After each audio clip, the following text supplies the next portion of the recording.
Hi, good evening, and welcome to the Tea Party Patriots Fall Training Series. We are so glad that you were able to join us tonight. My name is Kelly Carrender, and I'm on the National Support Team for Tea Party Patriots, and I'm joined by Bill Norton and Kevin Mooneyhan tonight. The first thing that we'd like to do before we get started with the program is to just show you our website and the kind of resources and things that you can find there. It should be on your screen. You should be able to see that there. That's our homepage, which is www.teapartypatriots.org. First banner there that you see is the American Dream Challenge nationwide Tea Party meetings on October 2nd, 2014, which is a Thursday evening. Very quickly, the American Dream Challenge is a challenge that we are issuing to all patriots across the country to get involved and get engaged and help us get the message out about our values and our issues and what we care about and why other Americans should care about that, and to persuade them to embrace our values when they go and they vote on Election Day. And there are activities that you will see once the American Dream Challenge starts on October 2nd with that meeting, and from there you'll see, and if you sign up, you'll get a packet and it'll tell you all about it. And if you click on that banner, you'll find more information on the details.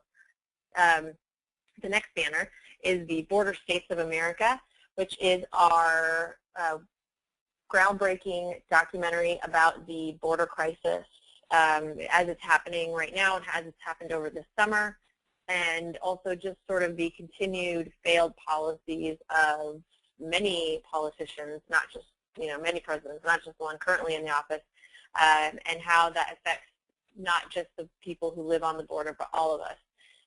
That the problem is so severe that we've all become border states, and that is going to premiere in early October. And we're very excited about that. You can watch a trailer if you click on that banner. And the Fall Training Webinar Series, which you are on one of them tonight, if you go click on that banner, you'll be able to see what the next series will be, and we go all the way through October 27th, and they're on every Monday. The next thing I wanted to point out is we have legislative updates that happen every week, and it gives us the lay of the land. It gives you the lay of the land of what's going on in D.C., some intel, some inside baseball that you're not going to hear on the news, and we love to share that with you so that we can keep as many people as possible informed, and that's available for free to you. All you have to do is, again, go to our website, teapartypatriots.org, hover over the My Government button, and then click on Legislative Updates, which is right below it. And once you get to that page, all you do is click on the most recent one, and you can read it. And I believe we've started to record them as well, so you can listen to it or you can read it. And I have to say, I know everyone leads really busy lives, and it's very hard to keep up with the shenanigans happening in D.C. So this is a great resource that is available for free to you. So I wanted to show you guys all, that stuff, and now I would like to introduce our guest speaker for the night, Bill Norton. He is the Director of Education, Training, and Events for Tea Party Patriots. He teaches Constitution seminars, in particular one called The Making of America, he works with National Center for Constitutional Studies on that one, and I've sat through it. It's 8 hours, and it was the most entertaining, insightful 8 hours probably I could ever think to spend in any seminar. If you say an 8-hour seminar, most people are rolling their eyes, but it was so good, and we're so glad that he's on the team. He has been involved in fighting for liberty for a very long time, and I think that you will enjoy his presentation, which tonight is on how to organize a meeting. And let me just say before we go to Bill real quick, this is going to be really important, especially if you don't lead a Tea Party group and you haven't really put together a meeting or anything like that. That American Dream Challenge starts with a meeting on October 2nd. So if you haven't done it before, I'm very glad that you're on this webinar, so it can help you get your feet and know what to do to get that meeting started. So with that, I will turn it over to Bill. Great. Thank you, Kelly. It is a pleasure to be with everybody tonight, and we've got some great information for you. So thanks for joining us. So tonight we're going to talk about organizing a meeting and how to basically run a meeting. And I don't want to take credit for this presentation because this material actually comes directly from a Tea Party leader, a local coordinator, and he had provided for us 10 tips and 28 steps on how to organize and run a meeting. Now that particular local coordinator is Conrad, and you can see his last name there is quite a challenge, so I'm not even going to tackle that one, but you can read it. Conrad is the local coordinator for the Cherokee Tea Party Patriots in the Atlanta, Georgia area, and he has just been a superstar when it comes to running his meetings and getting people to those meetings and getting activists informed and educated. And so these are his tips and 28 steps to organizing and running a good meeting. And so we're going to go through a little bit of that. First of all, starting with the 28 steps. I'm sorry, we'll start with the 10 tips. So first of all, Conrad says, tip number 1, use speakers to draw a crowd. So you want to get a good speaker that people enjoy, perhaps a big name. This will help you get the crowd there, but it will also help you get perhaps even some media attention. Perhaps your press releases that you send out for the meetings will get a little bit more response. But the one point that Conrad points out here is make sure that that speaker is not the main course. They're just basically the thing that gets people through the door. The main purpose of the meeting is to organize volunteers, to educate them, and to connect people and allow them to network. And so it's pretty important that you recognize that those speakers, while they are very valuable, don't let that be the focus of your meeting. And then his second tip is to meet, greet, but don't retreat. So basically, don't just bring everybody together just to listen to the speaker and shake hands and say hello, and then let them take off. Make sure that they don't leave without a purpose. Make sure that they don't leave having not been educated and have a purpose and some tasks that you can give them. Then we have tip number 3.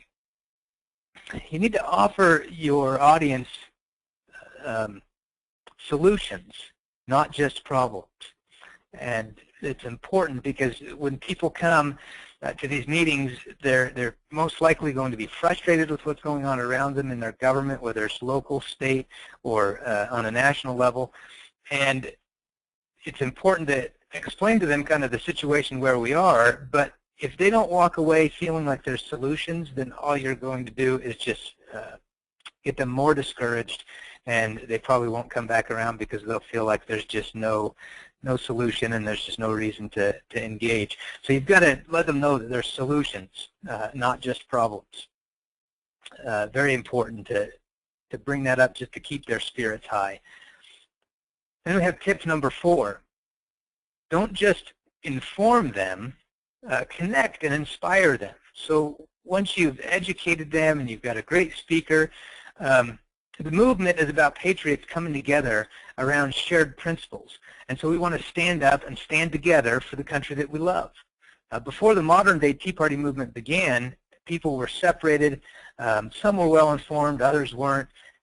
And a lot of people felt like they were alone. As I travel all over this country, the greatest thing that I can share with other Tea Party groups, and the thing that I find gets people the most excited, is when I tell them they're not alone. There are tens of thousands of very, very active citizens that are engaged, and there are millions of citizens that are awake today versus where the citizenry was about 6 years ago prior to the Tea Party movement. And so you're not alone, and that's one thing that we've really have discovered as we've all come together for these meetings and these rallies and getting on phone calls together and hitting the streets and informing the public on different issues, is that we're not alone. And so it's important that you don't just inform them, but you also connect and inspire and build those friendships and build those relationships and all that networking. Tip number 5, learn from your fellow Tea Partiers. So one thing that you're going to want to do, and Kevin, if you want to click through these as I say it. So the first thing, visit other Tea Party meetings. take a look at what other Tea Party groups are doing. There's some very, very innovative things happening out there. And so you can learn a lot about what other groups are doing, and you can come up with some great ideas for your own meetings, things that are successful, and you might find things that don't work at all as well. The next thing is to network with them. Make sure that you connect with each other and connect with other groups, so that when there are issues that are bigger than maybe just your locale, you can stretch out and you can get other groups involved when you get into a larger municipality, or you start getting into your state level, and then of course especially a national level. And then the third thing there is you emulate their good ideas. So follow them. Don't be afraid to share good ideas with each other, and don't get offended when somebody else emulates those good ideas, because this is an entire movement that we want to keep moving, and we want to keep progressing. And so one of the interesting things about that first conference call that took place back in 2009 that organized those very first Tea Party meetings in February 27th of 2009, and then those individuals got back together with another conference call. And one thing that I remember some of those individuals telling me is how important that second call was to learn about what works and what doesn't work. For example, they learned that in Sacramento, they learned that you have to have a permit in order to have some kind of a rally at the steps of the Capitol. In Atlanta, they learned that if you're going to have a group of more than 500 or 600 people, you better have a sound system. So just simple things like that, we're able to learn from each other, and that's really what what's made the movement very successful. The next item there is review their speakers. Take a look at who they have speaking, who the positive people have been, who has stirred the hearts and minds the best, and been able to educate them the best, and get a hold of those speakers and use them for your own meetings as well. And then the last item there under tip number 5 is share your ideas and speakers with them as well. So if you're going to get ideas from them, then definitely you want to be free with your ideas and speakers that you have. And then we go to tip number 6. Have an elevator speech. You want to have this elevator speech prepared and ready to go, and all of your volunteers know it, and it's 10 seconds or less. So for example, you'd say something like, the Tea Party is the voice of everyday Americans. We stand for less government and less spending. We meet the second or the third Sunday of the month. Hope you'll come and join us at one of our meetings. So something very quick and simple. And if you actually go to our website, teapartypatriots.org, and you'll see under what we stand for and our vision, and those links that will bring you right to our core values, that personal freedom, economic freedom, and a debt-free future. That has a lot of great verbiage that you can use for just these quick elevator speeches, so that you can help promote the message, but then at the same time try to encourage people to come to your meetings and get involved. Tip number 7, clean up in and after elections. Now this is something that Conrad does. He's amazing with this. You'll see there the top 2 pictures are a couple of campaign signs. Well, when elections are getting over and those campaigns are done and those signs are getting ready to be thrown away, Conrad takes those and he recycles them.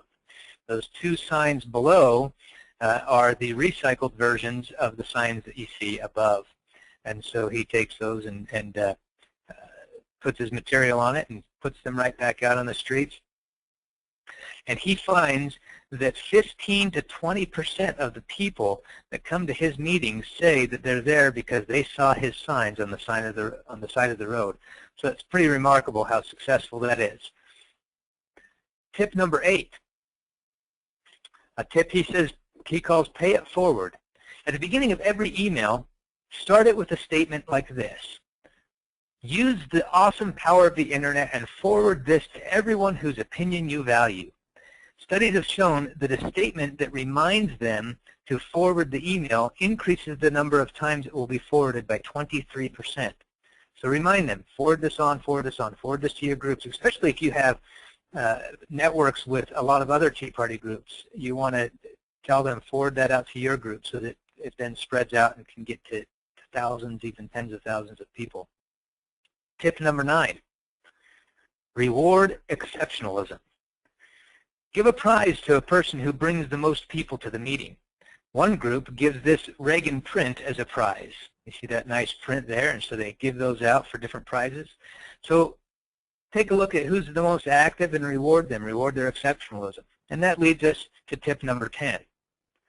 Recognize exceptionalism. Conrad has what he refers to as a congressional supervisor. He says, train your members to monitor and supervise Congress so they can earn the title of a congressional supervisor.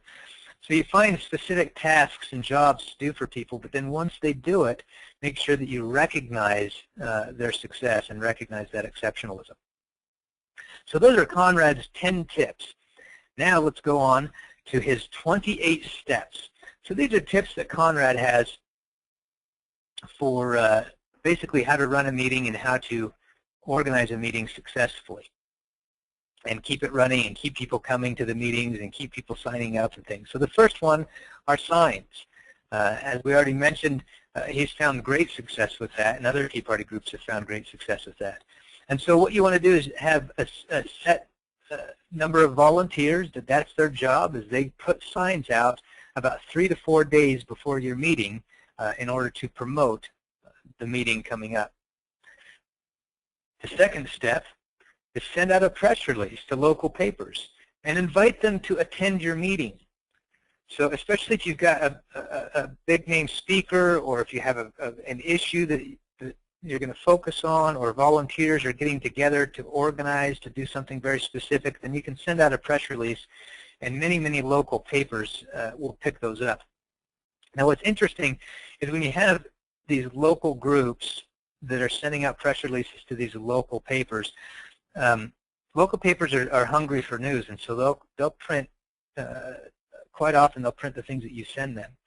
And studies show that local newspapers, very small local newspapers, are read at a much, much higher percentage than the statewide or national newspapers. And so those are really quite effective. Step number 3, gather everyone's contact information on a sign-in sheet and always fill in the first blank yourself.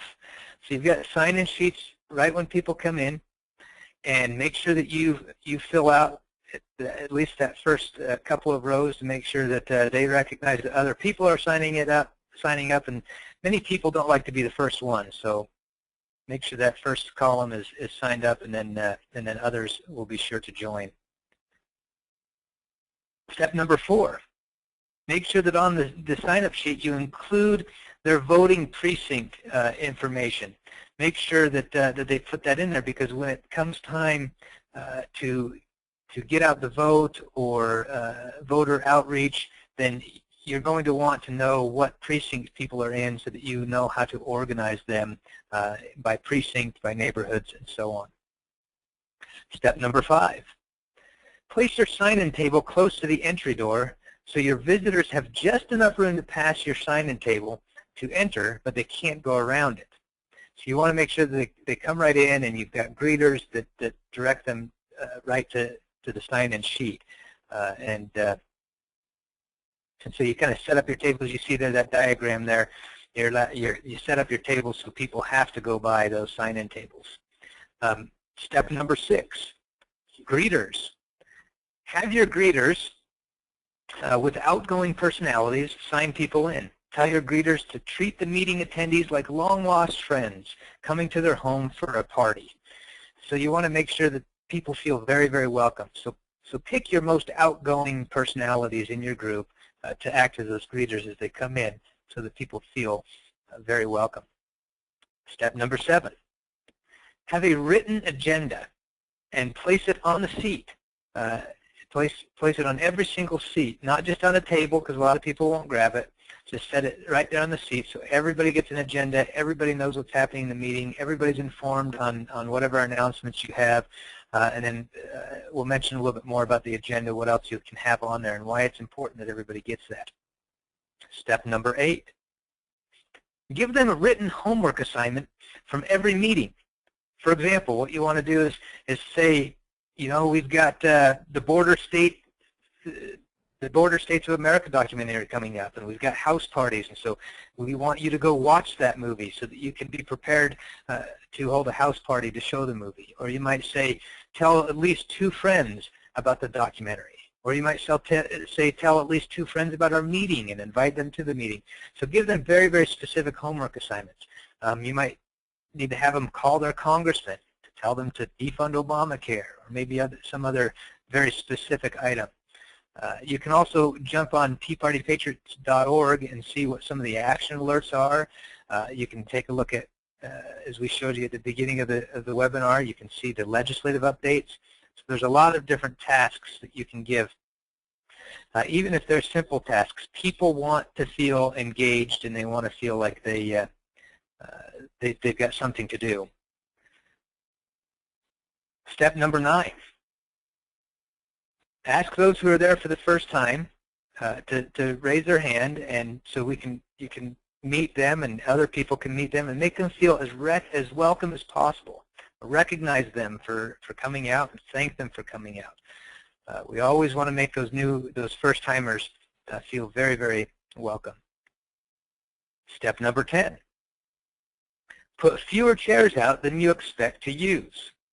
100 people in a room with 500 chairs looks empty, especially if you have media there. They're going to report it as an empty house. And so if there's 80 people in the room and there's only 70 chairs, then the place is going to look packed. And so regardless of what your numbers are, keep those chairs down to a minimum so that it looks full. Step number 11. Have everyone take 1 minute to introduce themselves to those around them. Now, we're not talking about going around the room because you know how long that takes. People take much more than a minute. But just tell everybody, take 1 minute to introduce yourself to the person on the left and then the person on the right of you. It's a great way to break the ice. Step number 12. Make greeters out of your regular attendees. Remind the regulars to welcome the newcomers at their table. So make sure you always remind those that are always coming to be welcoming, and of course, like we already mentioned, those that are the most outgoing, make those your specific greeters at the door and at your sign-in tables. Step number 13. Make your meetings fun. Be funny. Smile a lot.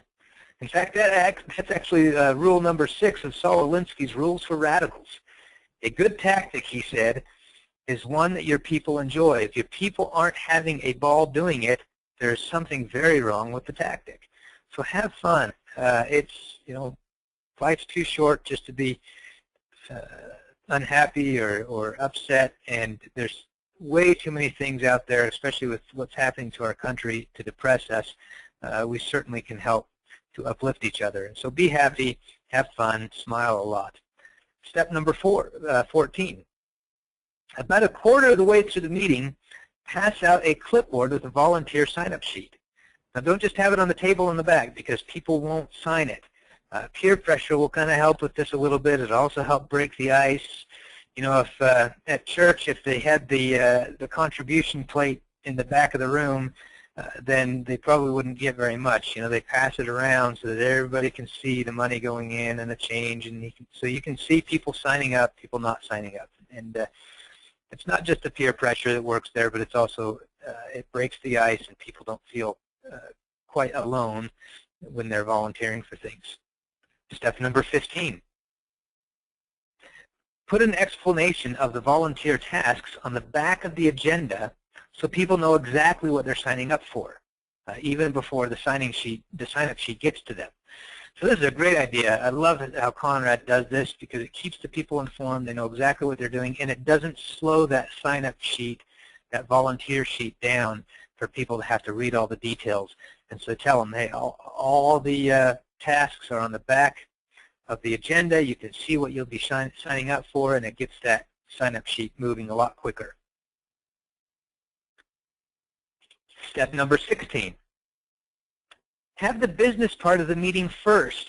Quite often we put this off until the end, and so we've got a great speaker and everybody's coming to hear the speaker, and as soon as that speaker's done and he starts walking off, he or she starts walking off there, and then half the crowd follows them because they want to ask him questions, they want to get a signature, sign a book, whatever. and then you lose most of your people for the most important part of the meeting, which is the announcements, instructions, training, recognitions, assignments, all those kind of things. So do all that stuff at the very beginning, and then let the icing on the cake for the meeting be the speaker, and then you can end with the speaker, and people can leave and talk to the speaker and do whatever they want at that point. Step 17. Have an agenda for the meeting and stick to it. Ask everyone to hold their questions and comments until the end of the meeting. If you allow interruptions and questions and comments, your meeting quite often will get sidetracked, and because it'll get people talking and going all different directions. The other problem with letting people speak or ask questions right up front is there's always a couple of people in the crowd that feel like whenever there's an audience or a group of people together, that's their opportunity to get on their soapbox. And while we want people to get on their soapbox, we absolutely want people to express their views, and we want that interchange of ideas and all that. There definitely is a time and place for it, and it's not a time for it in a way that derails your meeting. So get everything out of the way, get your business out of the way, and if you have an agenda that every single person has at their seat, then they can tell that you have a roadmap, that there's a place that you want to go, and most people adhere to that. Have your speaker make sure that they allow time for questions at the end of their presentation, and give your audience chances to ask questions and give their input at that point. Step number 18, use an egg timer to time your speakers. So often people will go over, and sometimes speakers go way, way over, and this can be a major problem. And it's also kind of uncomfortable for many people to that's running a meeting to go up to the speaker and make them feel like it's time to stop. And so the easiest thing to do is you have an egg timer there.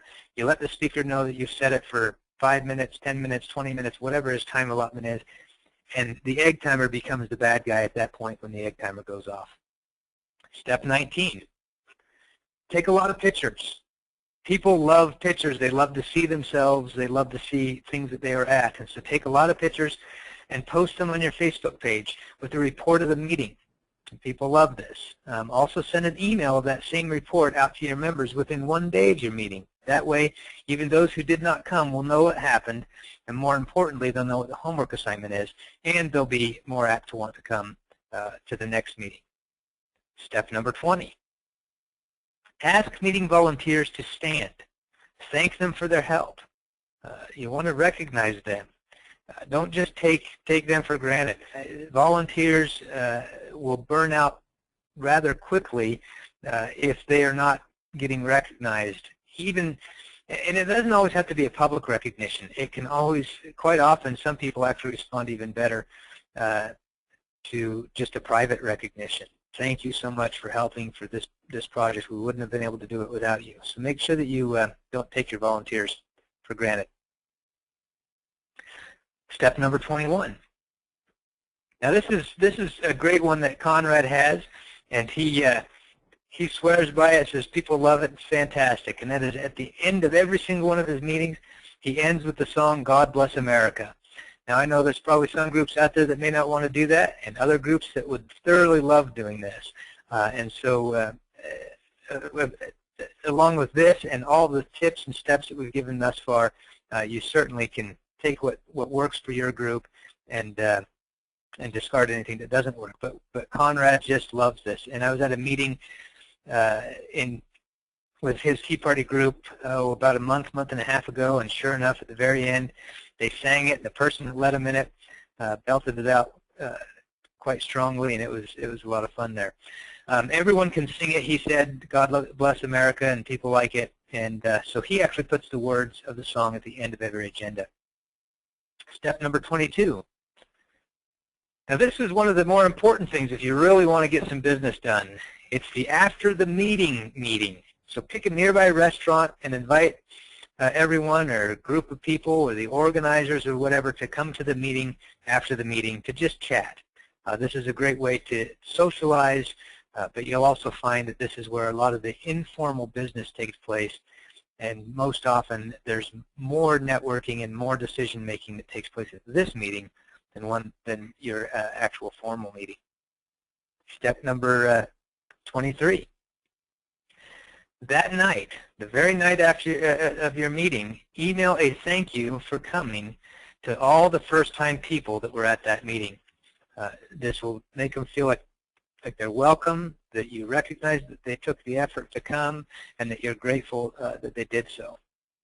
And then very similarly, on step number 24, that very night again, send a thank you note to all the volunteers who helped you set up for the meeting and helped you run the meeting.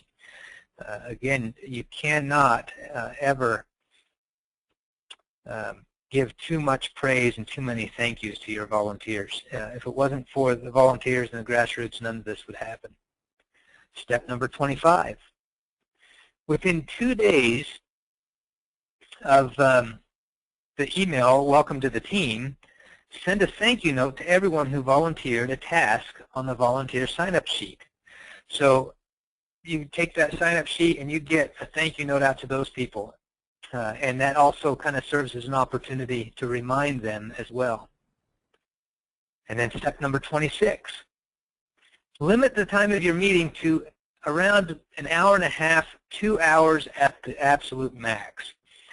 Start exactly on time and end on time.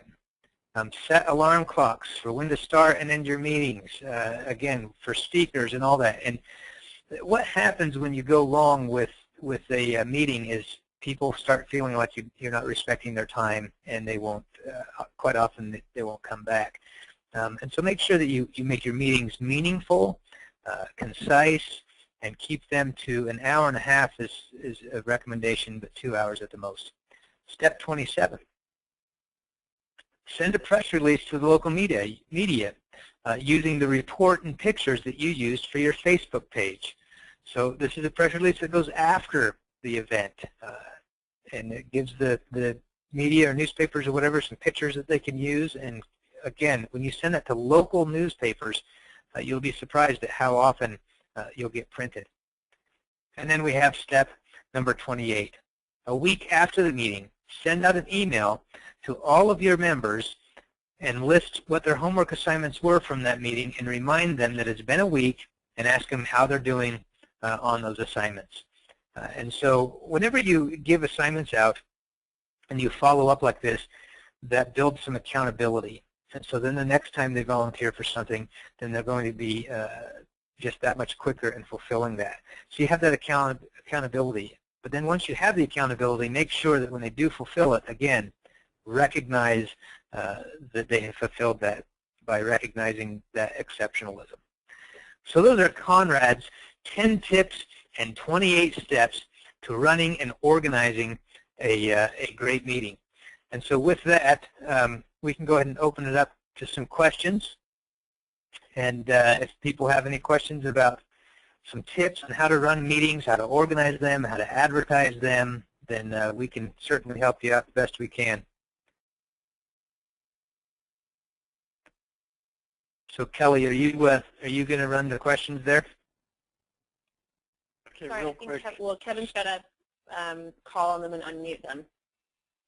Yeah, sorry about that. I was trying to give the directions and I had myself muted. So, okay, so if it's your first time on the webinar, on your dashboard, there is an icon of a little tiny hand. If you click that hand, it will indicate to me that you have a question, and then I can come to you and recognize you so you can ask a question. And just before we ask the first question, I'm going to ask you guys to answer one last poll question. This is just simply, how did you find out about this fall training series? So that poll question is up now. And we'll go to our first question, which is Omer. And Omer, tell us where you're from and what's your question.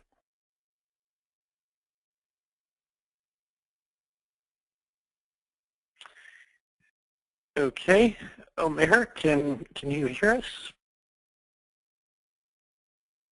Okay, we seem to be having some audio difficulty there, Omer. If you get that worked out, we'll try to come back to you. Okay, next we're going to go to Mike Gormley. Mike, tell us where you're from and ask your question.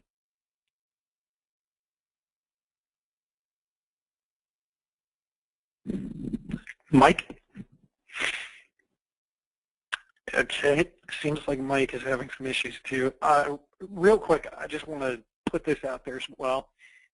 A lot of you are connected to the webinar with the audio selection as a mic and speakers. If this is how you're connected, you've got to have a microphone that's activated on your computer for us to be able to hear you. So if you don't have a microphone, we won't be able to hear you that way, but if you'd like to ask your question, in the audio tab, there is a different selection, which is telephone, and that will give you a dial-in phone number and an access code and a voice band. If you dial that in, you can raise your hand and we can call on you that way. So next we're going to go to Margaret Adelsberger. Margaret, are you there?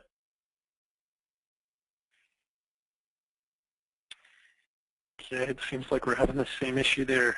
Let's go to Jim Spearin. Jim, go ahead.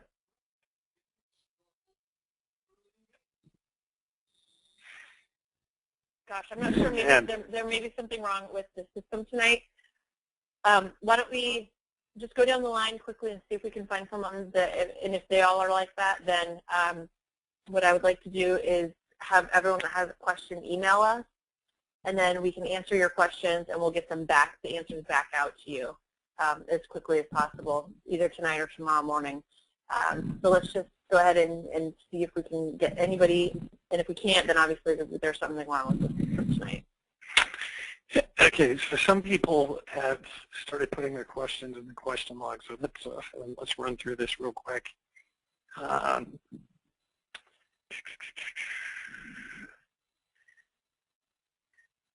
Okay, this question is from Anne.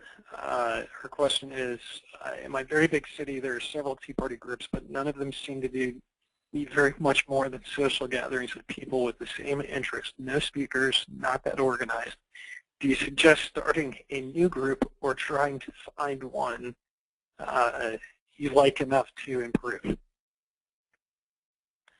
Yeah, I mean, if you find a group that you can network well, or you get along with people, or you have very similar views. For the most part, most Tea Party groups have the same views, but you'll find some have a stronger focus in one area versus another. Then just get involved with the leadership and start offering some good ideas and how to change and make the meetings more effective. If you're having a hard time finding that, then by all means, start a new group. There are new groups.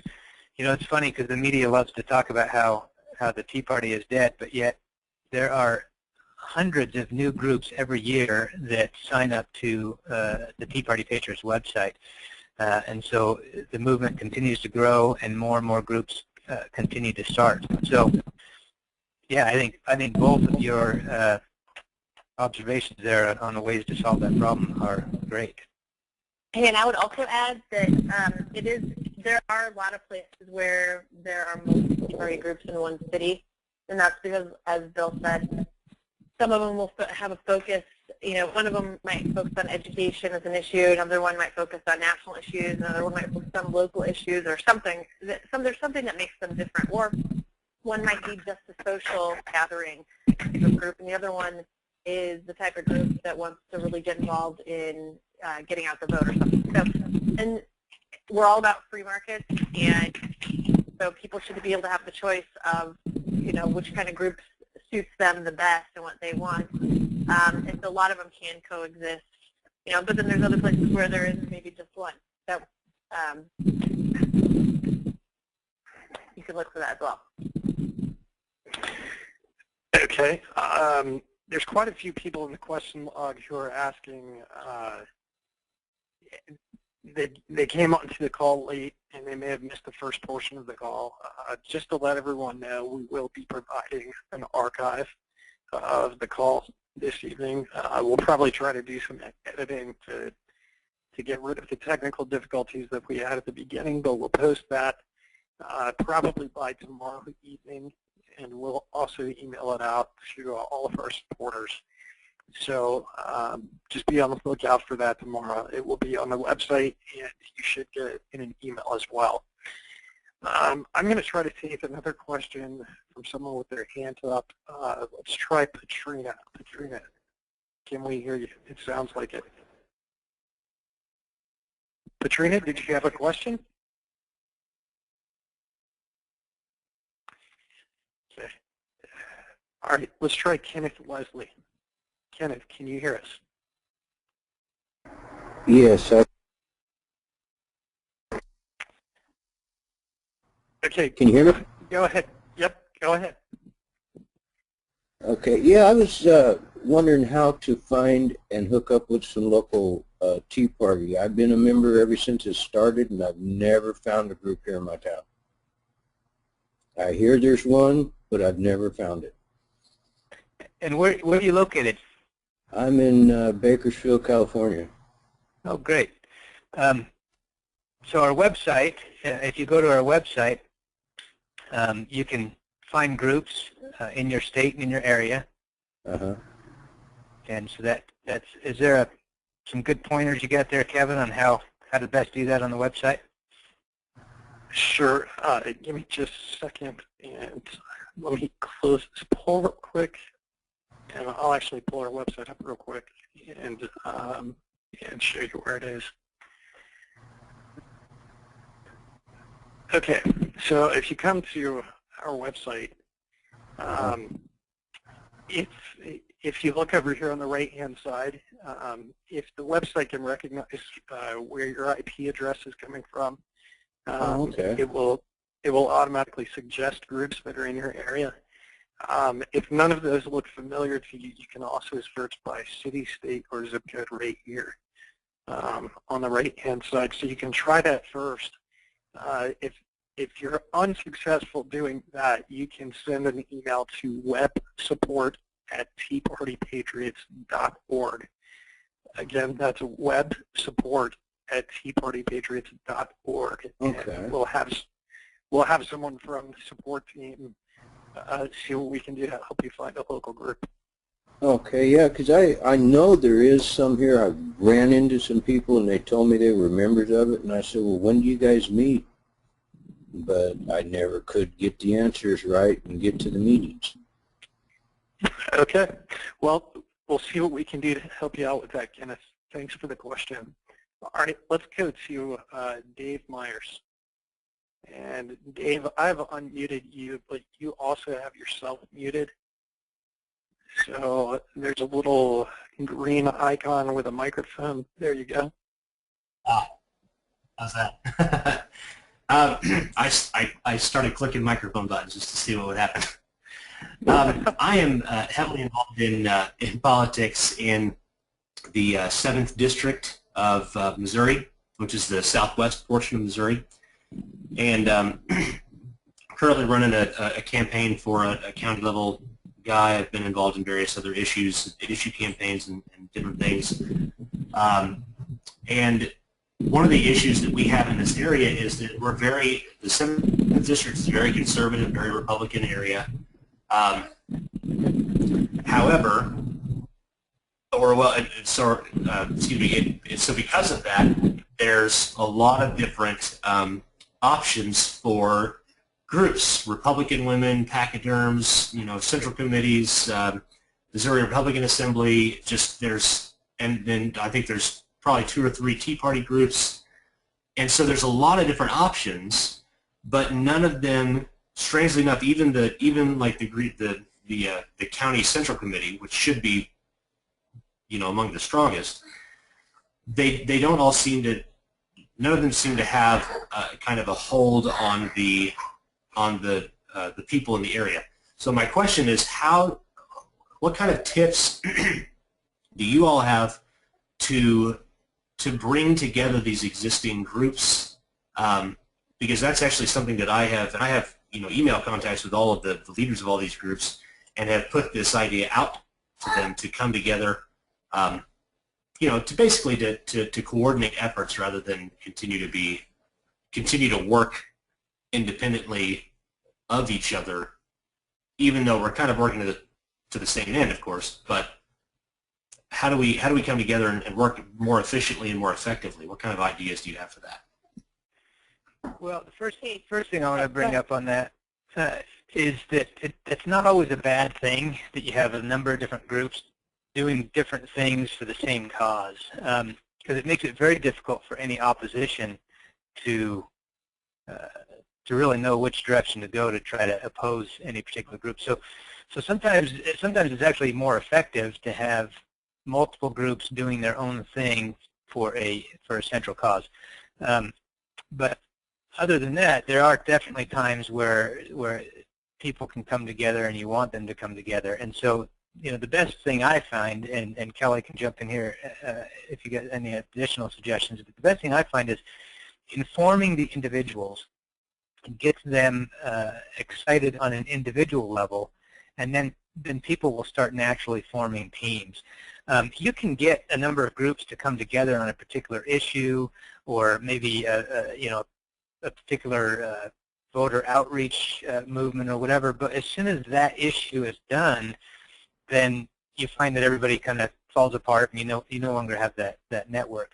And so the key is to really get individuals focused on being a free, self-governing individual. And when you get a lot of those self-governing individuals together, then they start networking and coming together much, much better. And so that's kind of what I've found anyway. Kelly, do you have some input?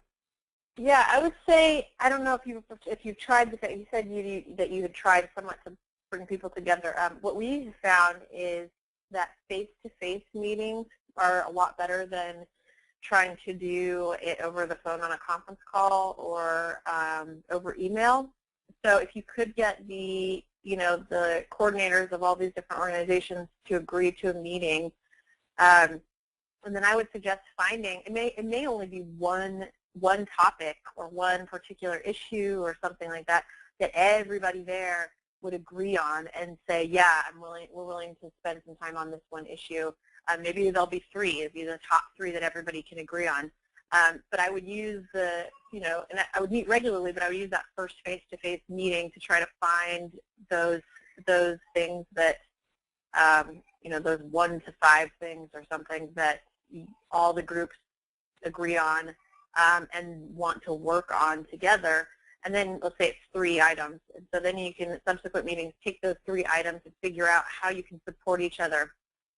Sometimes, the national groups that are coalition partners, if one of them is doing, say, a big day of tweeting about a certain issue, then some of the other organizations like Tea Party Patriots might jump on to support them and help them and get that word out for them, and then they'll do the same for us if we're having some sort of day of action or something like that. So figure out where you guys agree and where it intersects, and then how you can help each other out.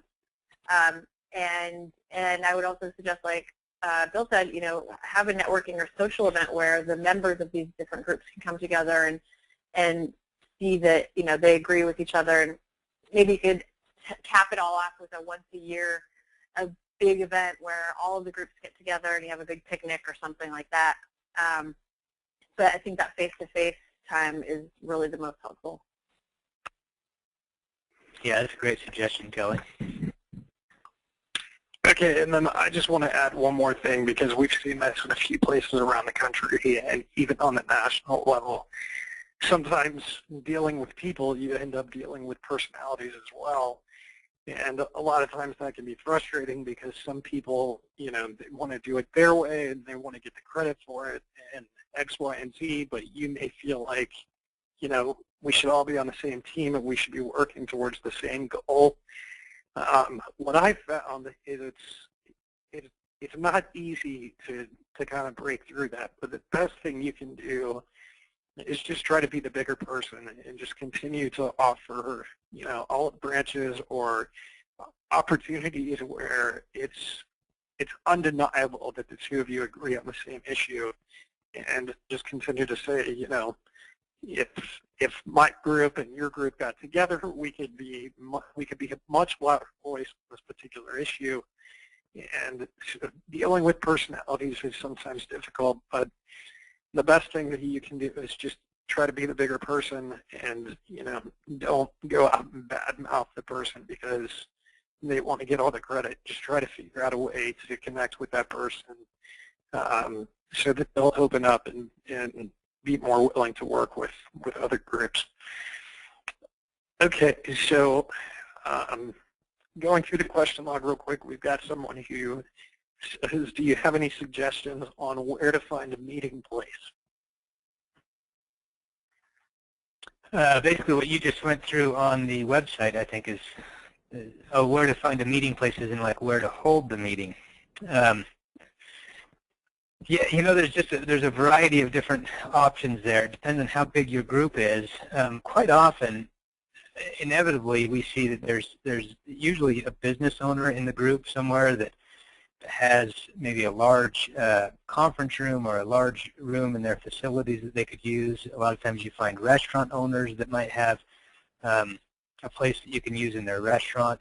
And so, certainly just find out from everybody in your group, throw some emails out there, whatever, to see what's out there as far as resources with your group first.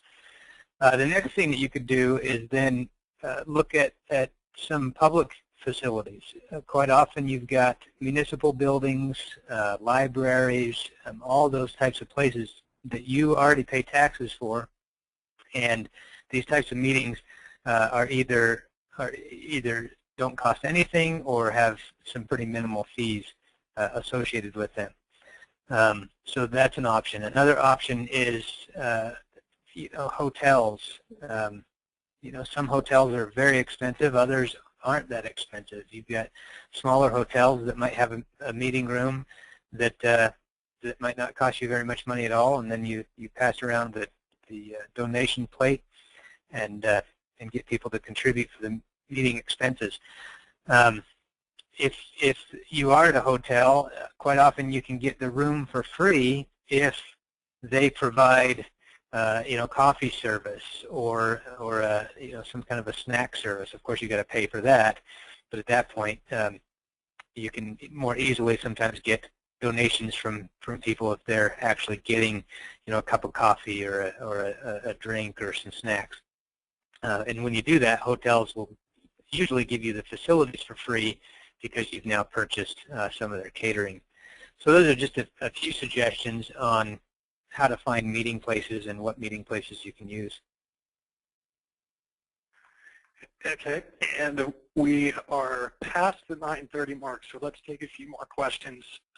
You guys have put a ton of questions in the question log, and I probably won't be able to answer all of them tonight, but I'm going to save the log, and we'll have someone follow up with you if you put a question in the question log and we can't get to you. So I'm going to try to get to Dave Kramer. Dave, are you there? This is Dave Kramer. Did you have a question?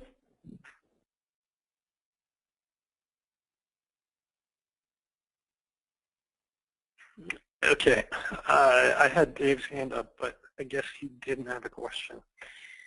Okay, so let's just take one more from the question log. Should local issues be a topic to bring a group together? And that's from Shane.